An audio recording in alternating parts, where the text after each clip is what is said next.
Hello everyone, my name is Lily. Today I want to share a story about my awful stepmother, Julie. I'll call her Julie because she never acted like a mother to me or even wanted to try.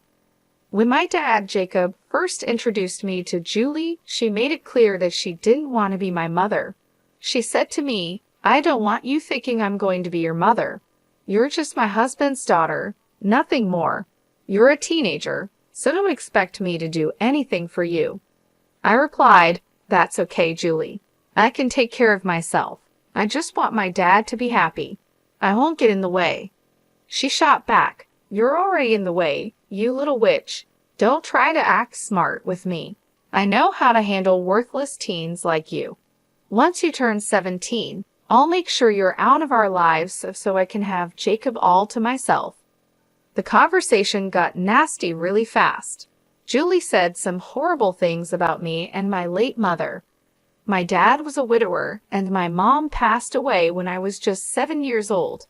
I miss her a lot, and it took my dad a long time to start dating again. That's one reason why I never told him about Julie's terrible words or behavior.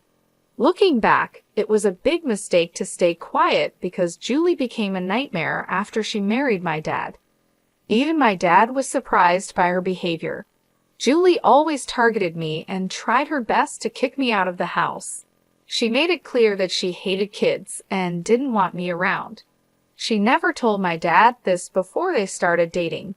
When my dad refused to abandon me, she began to find ways to make my life miserable. She would ruin her own food and blame it on me. She'd say, "Look at what your daughter did, Jacob.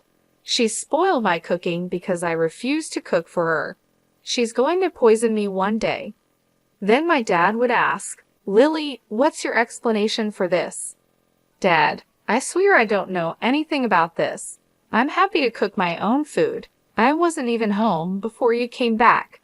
I got takeout to eat in my room," I said, trying to explain. Julie interrupted, "Oh God, she's lying, Jacob. You need to get rid of her before she kills me." This was just one example of what Julie had been doing for the past 5 years. This whole mess was over too much salt in her food, which she had added herself just to blame me. It was crazy, but Dad believed me because I had enough proof. Over the years, she did much worse. She cut off my phone connection, locked me out of the house for 8 hours, took my car keys on the day of an important test, and even threw away a project I had worked on for a week. Dad tried his best to make Julie understand that her actions were not okay, but she never listened. She would act nice for a few days and then do something terrible again. By the time Julie had been with us for a year, I got a job and started paying for my own things. I wanted to avoid any interference from her in my life. Dad was upset, but I told him it was good for me to have my own money. I didn't want him to feel guilty. Julie, being a stay-at-home wife, considered Dad's money as her own and didn't want him spending much on me, not even for basic needs. I tried to stay out of her way as much as possible, hoping she'd leave me alone. But she never got the hint and kept bothering me. She was determined to get rid of me from her life and the house, but she had no idea what was coming. The big drama happened a few weeks after my 17th birthday. Since then, Julie had been in a great mood, often singing happily around the house. I knew why she was so cheerful. She thought she could finally get rid of me. Little did she know, I had overheard her talking to her friend on the phone about how she planned to kick me out. I was aware of her plan, but she had no idea what was coming for her. One day, I came home from work and saw my stuff packed in my room. Instead of being upset, I was amused. I said, "Hey Julie, why is my stuff packed and waiting in my room? Are we going on vacation?" "Don't act so smart, Lily. I hope you remember my words," she snapped back. "I told you that once you turned 17, I would make you leave. Well, now it's time for you to go. I've decided to be nice and pack your things to make it easier for you. You want to kick me out of my house. Oh no, Lily, this is my house and I don't need to keep you here anymore. I'll deal with Jacob later, but you are definitely leaving." Julie had a smug look on her face, showing she was happy with herself. She was already thinking about what to do with my room. But I said, "Not so fast, Julie. Karma is coming for you." I calmly took some papers from my bag and gave them to her. She looked confused, so I smirked and said, "I think you should look at these papers first, Julie. I've been meaning to give them to you for a while. It's good you mentioned eviction today. It reminded me of these documents." "What are these papers? Why do I need to read them?" she asked. "Why don't you take a look and find out?" I replied. Julie sat down and started to read the papers I had given her. At first, she looked confused, then her face changed to shock and disbelief. She looked at me, then back at the papers. Her expression turned angry. "Is this an eviction notice in my name?" "What the hell, Lily? What does this mean?" she asked. "It means I want you out of my house in a month. You know, the usual thing an eviction notice means," I said. "You can't serve me eviction papers. You can't do that. This is my house, and I'm the only one who can kick people out," she yelled. No, Julie, this is my house and always has been. My dad was just a caretaker who held it for me until I turned 17. Now that I'm 17, the house is mine. I recently finished the paperwork," I explained. No, that's impossible. Jacob can't just give you this house. This is our marital property, and he can't give it to you without asking me," she protested. "How is this a marital property, Julie? Dad had this house long before you were around. I guess he didn't tell you that it belonged to my maternal grandparents. They left it to me and had Dad take care of it until I was old enough," I said. "I turned 17 just a few weeks ago." No, you must be lying to me. This can't be true. You're trying to scam me and kick me out of the house. Wait till your father hears about this. He will kick you out instead," Julie yelled. She made the mistake of calling my father downstairs, forgetting she never asked him if she could kick me out. Even if the house belonged to him, she should have asked. She knew he would say no, so she tried to do it behind his back. In her rush, she forgot this detail and decided to involve Dad. I wasn't complaining. It was better for me this way. Dad came downstairs to see what all the yelling was about.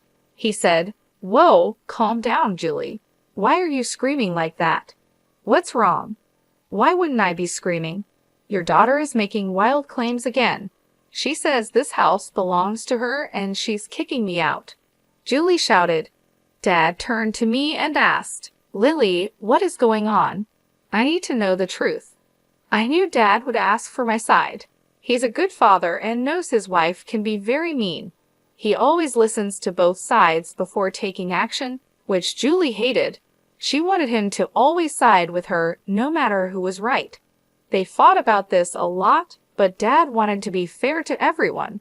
That's why he asked for my side too. I explained. Julie called me down and said she was kicking me out. She told me I couldn't stay in her house anymore. I knew she was planning this because I overheard her talking on the phone. So I decided to kick her out instead. I gave her an eviction notice. Dad was shocked and turned to Julie. "What the hell, Julie? Who gave you permission to try and kick my daughter out? You never discussed this with me. Why am I hearing about this now?" Julie realized she had made a mistake. She was so upset by the eviction notice that she forgot she'd be caught. I saw her panic for a moment, then she turned hostile and defensive like she always does. She snapped, "Your daughter is already an adult, Jacob." She had turned 17, and we let her stay in the house for a month without paying rent. Most parents kick their kids out when they turn 17. We need to make Lily learn to live on her own and become responsible. That's for me to decide, Julie. You are not, and never have been, her parent. You didn't even help with anything related to Lily. How did you think it was okay to decide when to kick out my daughter? You were being unfair, Jacob. All these years, I put up with your favoritism because Lily was a teenager. But now she needs to go. I won't let her stay in my house anymore. Who said this is your house? Which deed shows this house is in your name? Well, it's your place, so I have equal rights to it since I am your wife. This is my house too. I won't allow Lily here anymore. She needs to go. This is not your house, and even if it was, you have no right to it. This is Lily's house, and it's in her name." Julie went pale when she heard that. She didn't expect my dad to agree with me and say the house belonged to me. She lived in her own world where everything was hers just because she said so. Hearing otherwise was a big shock for her. She started to cry and said, "Why would you say such a thing, Jacob?" "Because the house belongs to Lily. I'm just telling the truth. What's wrong with that? You gave Lily the house without talking to me. How could you do this, Jacob? I'm your wife. You should have discussed this with me. I am not okay with this.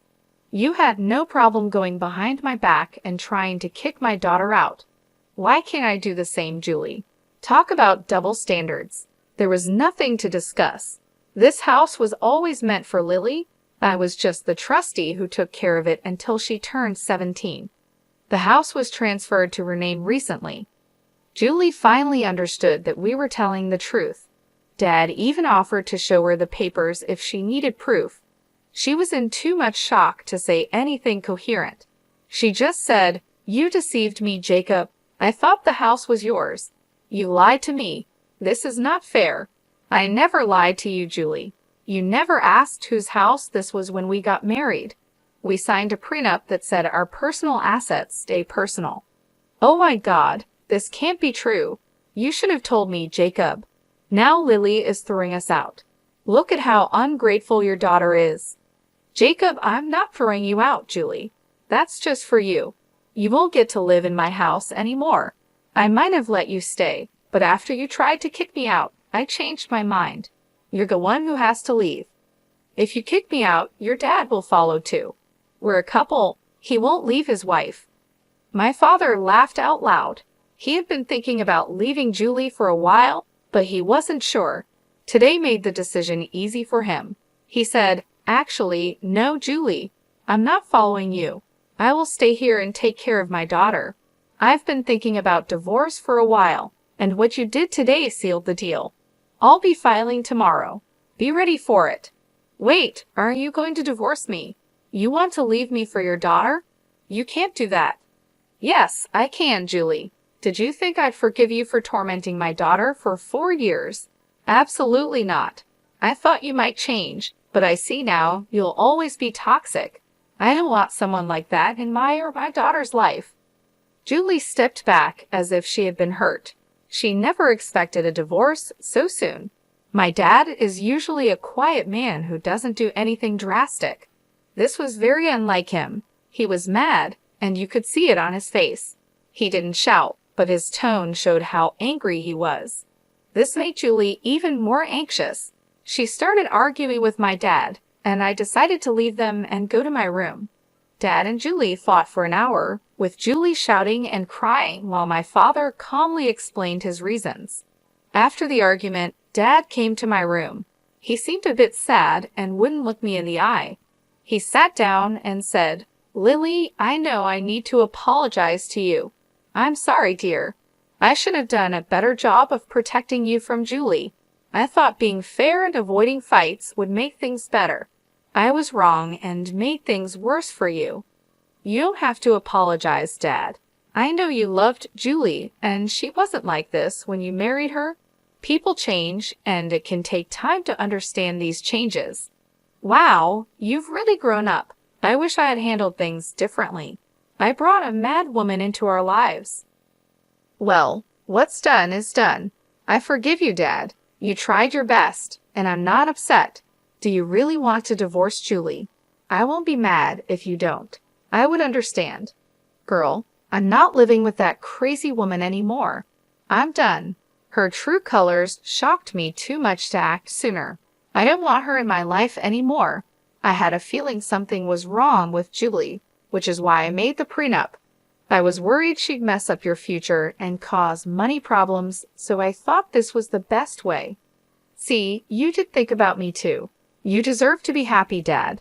That's all I want. If Julie doesn't mean anything to you anymore, it's best to separate." I spent a lot of time assuring my dad that he was not a bad parent. He did a lot for me, and I needed to make him believe that too. I won't lie, I was super happy that my dad was finally getting rid of that crazy woman, Julie. She wasn't the right person for him and shouldn't stay married to him after everything she did over the years. The talk with my dad went well, and he went to the guest room to sleep that night. I finally felt peaceful knowing that Julie would soon be out of our lives for good. It felt great to teach her a lesson. I hoped she would remember this for the rest of her life. The real surprise came the next morning when I found Julie acting way too nice and caring towards me. She was in the kitchen making me breakfast and acting like I was the most important person to her. Even Dad was giving her a strange look and looked at me with confusion. When breakfast was over, I said, "Thanks for breakfast, Julie, but you don't have to do this anymore. I can make my own food, as I have for the last 7 years. No need to change things all of a sudden." "What nonsense, Lily. I'm happy to do this for you. Eating together can bring us closer as a family," she replied. "What's the point? We won't be a family much longer. You should have done this years ago. It's too late now." "Oh, come on, Jacob. Don't be so hard on me. I'm trying. I can make this work. I'll start being a better parent to Lily. We'll be the best mother-daughter duo ever, right, Lily?" I knew what Julie was trying to do. She was cornered and spent the night coming up with a plan. I knew better than to trust her. Looking at Dad, I could see he wasn't going to trust her either. He just looked a bit amused. Since Julie was waiting for my response, I said, "I don't think so, Julie. First of all, I'm 17 and don't need a new parent. I pay my own bills and will be off to college soon. Secondly, you are not and will never be my mother. That word doesn't suit you at all. Lily, I'm sorry for being so mean to you before. You need to give people a chance. We could be a happy family if you just give me a chance. It will also help strengthen my marriage with your dad." Dad replied, "Julie, you have a few months left of this marriage. I don't know what you're trying to strengthen. If it's an attempt to stay in this house, I'm sorry to say it won't work. You're being kicked out, and I'm going to divorce you anyway. The damage is already done. There's no point in trying to act all innocent and sorry now. I know you better than that, Julie." She saw that her new plan wasn't working, and it seemed like she had run out of options. Julie couldn't threaten to ruin Dad financially because of the prenup she had signed when they got married. She had no leverage left. Her only remaining tactic was to beg and cry, hoping for some sympathy. She started crying hysterically, pleading with me not to kick her out. She begged me to talk to Dad and ask him to give her another chance. She then turned to Dad, begging him to be more forgiving and to reconsider his decision to divorce her. The entire day turned into a long, painful ordeal with Julie begging and pleading for mercy. Since both Dad and I were off work that day, we had no choice but to endure her desperate attempts to change our minds. She followed us around the house, tears streaming down her face, and her voice trembling with desperation. Dad had to step out for a while to contact his lawyer and start the divorce process. Julie's pleas continued even when Dad was gone, as she tried to convince me to intervene on her behalf. When Dad returned, he was visibly tired of the drama. He informed Julie that he had already taken steps to file for divorce. Julie's face went pale when she heard this. She realized that her attempts to sway us were futile. The next few days were filled with more of Julie's emotional breakdowns. She would alternate between crying and trying to put on a cheerful face, hoping to win us over with kindness, but it was too late for that. Within a week, Julie received the divorce papers. Dad's lawyer had them delivered to her, and her reaction was a mix of shock and resignation. The realization that her marriage was over seemed to hit her hard. She stopped her begging and crying after receiving the papers, understanding that her efforts were in vain. The cold reality of her situation started to set in. Dad and I sat her down and explained that she would need to find a job if she wanted to have a place to live and afford a lawyer for her divorce proceedings. Julie, still clinging to the hope that she could somehow fix things, promised she would find a way to support herself.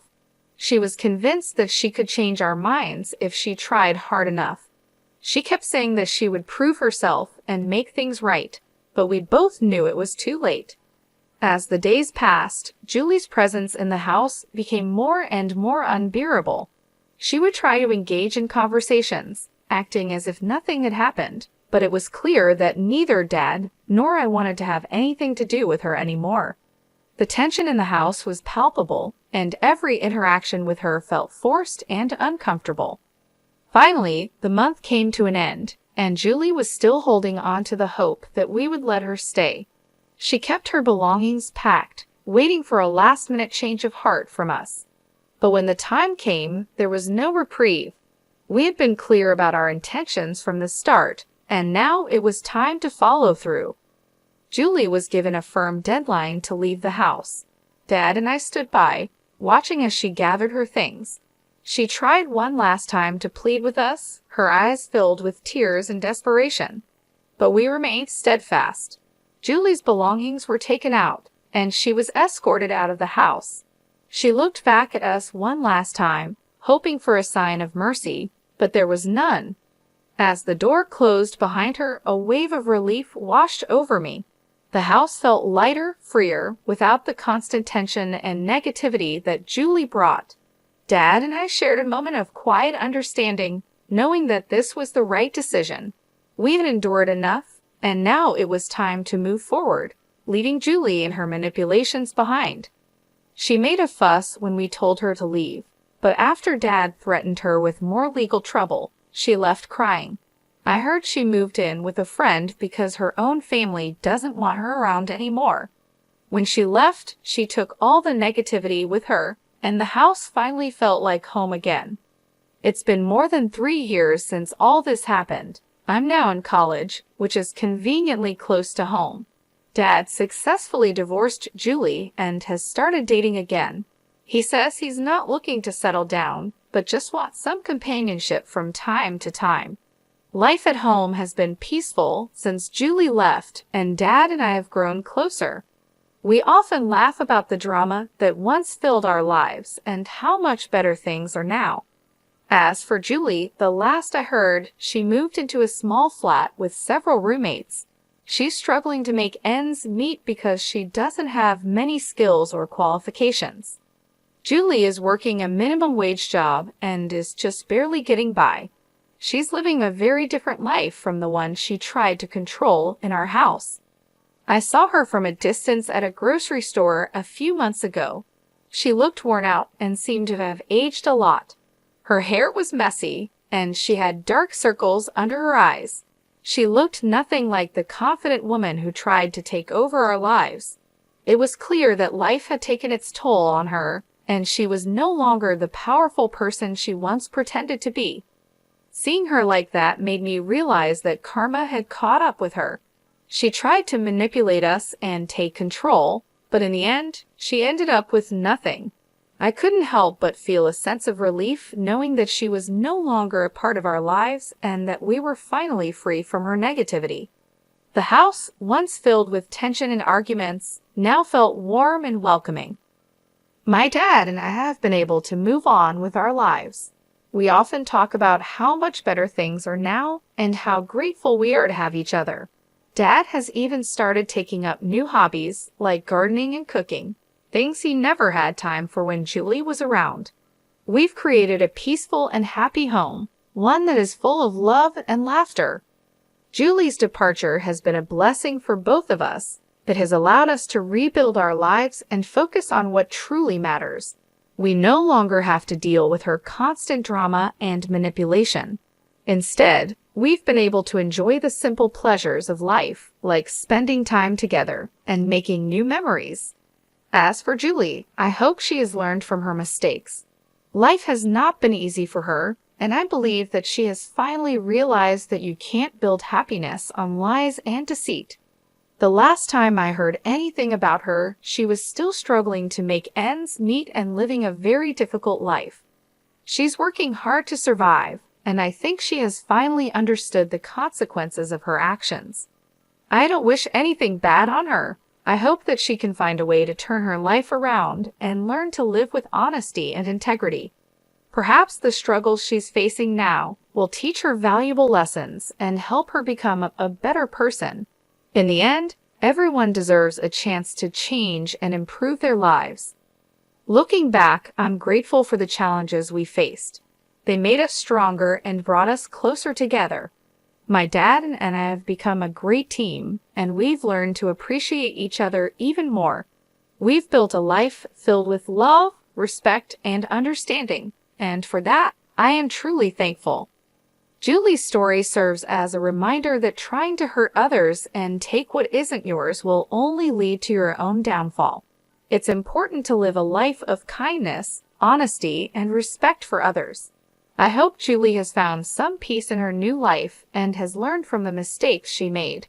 As for us, we are happier than ever, and we know that no matter what challenges come our way, we can face them together with strength and love.